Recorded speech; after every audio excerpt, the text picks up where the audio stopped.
ஒரு காலத்தில் இந்தியாவின் இதயத்தில் சாணக்கியன் என்ற ஒரு மனிதன் வாழ்ந்தான். அவர் எந்த மனிதனும் அல்ல, அவர் ஒரு புத்திசாலித்தனமான தத்துவவாதி, ஒரு மூலோபாயவாதி மற்றும் 1000த்திற்கும் மேற்பட்ட தலைப்புகளை உள்ளடக்கிய அறிவைப் பெற்ற ஒரு ஆசிரியர். அவரது போதனைகள் தூசி படிந்த புத்தகங்கள் அல்லது பண்டைய விரிவுரைகள் மட்டும் அல்ல, இந்த உலகத்திலும் அதற்கு அப்பாலும் நோக்கத்துடனும் திசையுடனும் வாழ்ந்த வாழ்க்கையின் பிரதிபலிப்பாக அவை இருந்தன. சாணக்யா ஒரு பெரிய திட்டத்தை வைத்திருந்தார். வெற்றி, ஞானம் மற்றும் வருத்தம் இல்லாத வாழ்க்கையின் சிக்கல்களை வழிநடத்த விரும்பும் அனைவருக்கும் ஒரு வரைபடமாக இருந்தது. ஒவ்வொரு நாளும் சாணக்கியன் சூரியனுடன் உதயமாகி நன்றியுடன் தனது காலையை தொடங்கினார். அமைதியான மனதின் முக்கியத்துவத்தை அவர் புரிந்து கொண்டார். ஒரு நல்ல இரவு தூக்கம், சுமார் 7 முதல் 8 மணி நேரம், தெளிவு மற்றும் உற்பத்தித்திறனுக்கு அவசியம் என்பதை வலியுறுத்தினார். இசையின் தாளத்தால் நிரப்பப்பட்ட அவரது வாழ்க்கை, மெல்லிசை எவ்வாறு ஆன்மாவை அமைதிப்படுத்துகிறது மற்றும் தலைவர்களை வடிவமைக்கிறது என்பதை அவருக்கு கற்றுக் கொடுத்தது. ஒவ்வொரு குறிப்பிலும் ஒரு பாடம் இருப்பதாகத் தோன்றியது. மேலும் சிறந்த இசைக்கலைஞர்களுடன் தன்னைச் சூழ்ந்து கொண்டார்.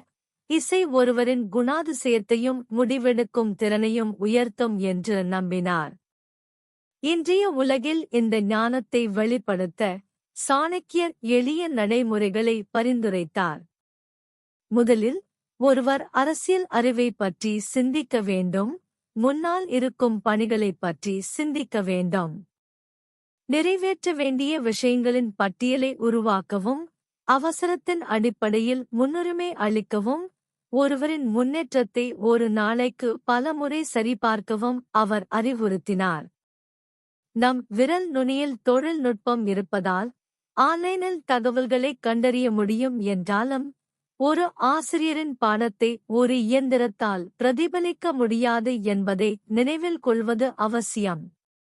மாதம் ஒருமுறை கருத்தரங்கில் கலந்து கொண்டாலும் தினசரி கற்றல் மூலம் அறிவை வளர்த்துக் கொள்வது நல்ல பழக்கமாக இருந்தது. சாணக்கியர் மதியம் புதியதை கற்றுக்கொள்வதற்கு ஏற்ற நேரம் என்று நம்பினார். உலகம் விரைவாக நகர்ந்து கவனச்சிதறல் பெரிதாகத் தோன்றிய போது, மனித சித்தத்தின் சக்தியே நம்பிக்கையுடன் இணைந்து வெற்றிக்கு மிக முக்கியமானது என்று அவர் எடுத்துக்காட்டினார். ஒவ்வொரு மாலையும் இரவு 9 மணிக்குள் படுக்கைக்கு செல்லுமாறு அறிவுறுத்தினார். தூக்கத்தின் குணப்படுத்தும் சக்தியை தட்டினார். படிப்பது வெறும் செயல்பாடு அல்ல என்பதை அவர் வலியுறுத்தினார். இது ஒரு அர்ப்பணிப்பாக இருந்தது. வளர விரும்புபவர்களுக்கு ஒரு நாளைக்கு 3 மணி நேரம் சுயமாக படிக்க வேண்டும் என்று பரிந்துரைக்கிறது. மேலும், சாணக்கியர் வாழ்க்கைக்கான திட்டத்தை வைத்திருப்பதன் மதிப்பை உணர்ந்தார். அவருடைய அட்டவணையை நன்கு அறிந்த ஒரு ராஜாவைப் போல. அவர் நெகிழ்வுத்தன்மையையும் உற்பத்தித்திறன் நபருக்கு நபர் மாறுபடும் என்ற புரிதலையும் ஊக்குவித்தார். சிலர் காலையில் செழித்து வளர்கிறார்கள், மற்றவர்கள் இரவில் உயிருடன் வருகிறார்கள். தியானம் அவரது பார்வையில் ஒரு செயலாகவும் ஒரு நிலையாகவும் இருந்தது. உலக குழப்பத்தை தாண்டிய ஆன்மீக தொடர்புக்கு மக்களை வழிநடத்துகிறது. உணவை புரிந்து கொள்வது சாணக்கியரின் ஞானத்தின் மற்றொரு தூணாக இருந்தது. அவர் அதை வெறும் வாழ்வாதாரமாக பார்க்கவில்லை, ஆனால் உடலையும் மனதையும் மாற்றுவதற்கான ஒரு வழியாகும். அவரது அறிவுரை எளிமையானது. நீங்கள் என்ன சாப்பிடுகிறீர்கள் என்பதை அறிந்து கொள்ளுங்கள். ஒருவேளை சமையல்காரராக விளையாடுவதற்கு ஒரு நாள் எடுத்துக் கொள்ளலாம். இதனால் உணவுத் தொழிலின் பின்னணியில் உள்ள பொருளாதாரத்தை கண்டறியலாம். இலக்கின்றி அலைந்து திரிபவர் நிறைவை அடைய மாட்டார். எனவே அவர் தெளிவான இலக்குகளை நிர்ணயித்து பொறுப்புக்கூறலின் வழிமுறையாக நெருக்கமான ஒருவருடன் பகிர்ந்து கொள்ளுமாறு வலியுறுத்தினார். வாழ்க்கையைப் பற்றி சிந்திக்கும்போது அவர் ஒரு முக்கியமான புரிதலை வழங்கினார். ஒரு சராசரி நபர் அரை மணி நேரம் முதல் 90 நிமிடங்கள் வரை ஒரு விஷயத்தில் கவனம் செலுத்த முடியும். வெற்றிகரமான நபர்கள் பொழுதுபோக்கில் மகிழ்ச்சியைக் காண்பது போல், பணக்கார வாழ்க்கையில் வேலை மற்றும் ஆர்வத்தை சமநிலைப்படுத்துவதன் முக்கியத்துவத்தை சாணக்யா குறிப்பிட்டார். பணம் இன்றியமையாதது, ஆனால் அதை நிர்வகிக்கும் ஞானமும் இருந்தது. ஒருவர் செல்வத்தின் உலகிற்குள் நுழையும்போது, பாதுகாப்பான எதிர்காலத்தை உருவாக்க உடனடியாகச் சேமிப்பதை அறிவுறுத்தினார். சாணக்கியர் விவரித்தபடி வாழ்க்கை, தர்மம், மதிப்புகள், அர்த்த, செழிப்பு, காமம், ஆசைகள் மற்றும் மோட்சம், சுதந்திரம் ஆகிய 4 இழைகளால் பின்னப்பட்டது. ஆசைகளைத் தொடரும்போது, தார்மீக விழுமியங்கள் மற்றும் பொருள் நல்வாழ்வில் அவற்றை அடித்தளமாகக் கொள்ள வேண்டியதன் அவசியத்தை அவர் எச்சரித்தார். உண்மையான உறவுகள் பொக்கிஷங்களாக இருந்தன. ஒருவரின் நட்பின் ஆழம் ஒருவரின் குணத்தின் பிரதிபலிப்பாகும். மகிழ்ச்சி மற்றும் அர்த்தமுள்ள இருப்புக்கான பெரும் முயற்சியில் நமது உலகக் கடமைகளை நாம் நிறைவேற்றிய பின்னரே உண்மையான ஆன்மீகம் செழிக்க முடியும் என்பதை சாணக்கியர் ஒப்புக்கொண்டார். எனவே, அரசர்களைப் போலவே தலைவர்களும் தங்கள் ஆலோசகர்களுடன் புத்திசாலித்தனமாக ஆலோசனை செய்ய வேண்டியிருந்தது. ஒரு நல்ல நாளின் சாராம்சம், ஒவ்வொரு மணி நேரத்திலும் செயல்பாடுகளைச் செய்வதிலிருந்து அல்ல, மாறாக சிந்தனை மற்றும் புத்துணர்ச்சிக்கான நேரத்தை கண்டுபிடிப்பதில் இருந்து வந்தது. முடிவெடுப்பதற்கான நடைமுறை ஆலோசனைகளையும் அவர் வழங்கினார். தலைவர்கள் தங்கள் பாத்திரங்கள் மற்றும் பொறுப்புகளில் தெளிவு பெற ஊக்குவித்தார். தனிப்பட்ட மற்றும் தொழில்முறை முயற்சிகளில் தினசரி ரியாலிட்டி சோதனையின் முக்கியத்துவத்தை அடிக்கோடிட்டுக் காட்டும் வகையில் துல்லியமான திட்டமிடல் மற்றும் விரைவான முடிவெடுப்பதை அவர் ஆதரித்தார். சாணக்யாவின் ஞானம் தனிப்பட்ட வாழ்க்கையிலும் உறவுகளிலும் பரவியது.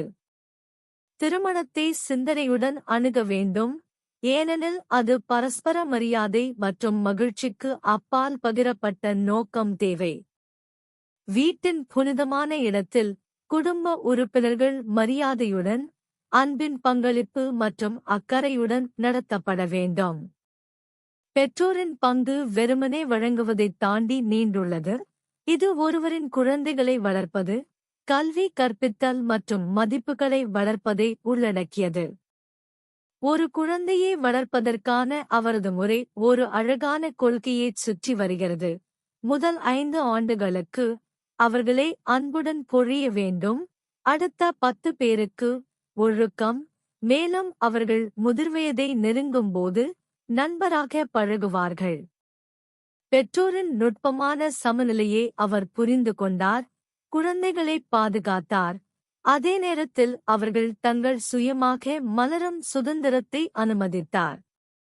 ஆண்டுகள் கடந்து செல்ல, சாணக்கியர் சமூகத்தின் முக்கியத்துவத்தை விளக்கினார். ஞானமுள்ள ஆத்மாக்களுடன் தாழ்மையான தோழமை ஆவிக்கு ஓட்டமளிக்கிறது என்பதை மீண்டும் வலியுறுத்தினார்.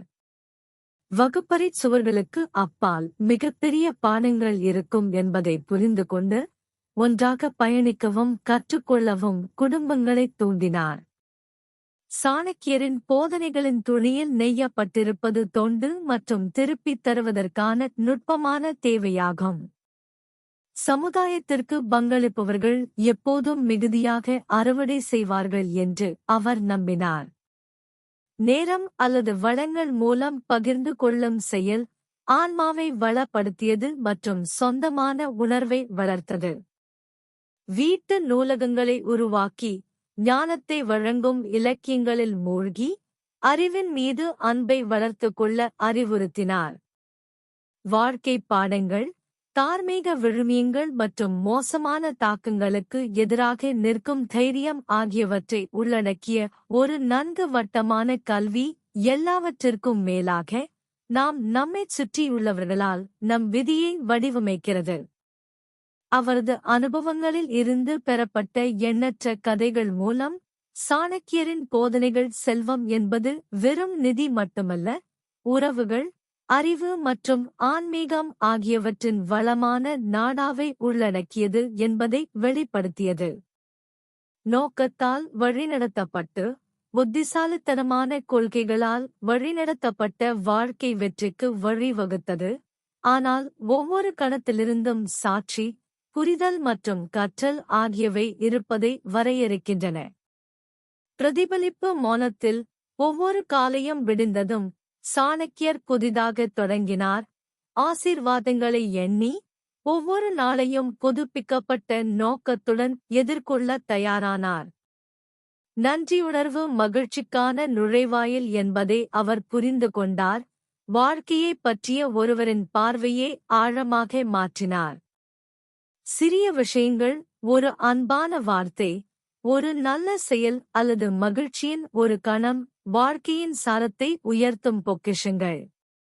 எனவே, காதல், தலைமைத்துவம் மற்றும் தனிப்பட்ட வளர்ச்சியின் கதைகளுடன் பின்னிப்பிணைந்த சாணக்கியாவின் படிப்பினைகள், நேரத்தைக் கடந்து கேட்க விரும்புவோரின் இதயங்களில் எதிரொலித்தன. அவரது தத்துவங்கள் வெற்றி மற்றும் நிறைவின் பாதைகளை ஒளிரச் செய்தன, அனைவரையும் தங்கள் பயணங்களைத் தொடங்குமாறு வலியுறுத்துகின்றன. நோக்கம், படைப்பாற்றல் மற்றும் இணைப்பு எடுத்த ஒவ்வொரு அடியிலும் அழகைக் கண்டறிதல்.